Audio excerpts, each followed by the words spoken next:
Hi guys, we are at Santa Mesa, Manila. So, umaambon ngayon and we are now testing the Saramonic Ultra.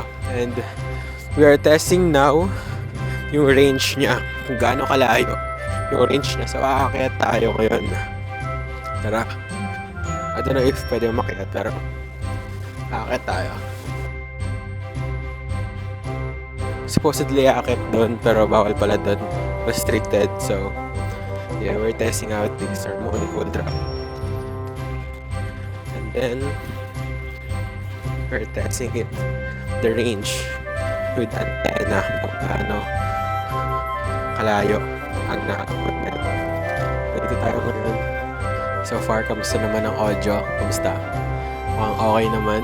So, yeah, this is the range test for Saramonic Ultra.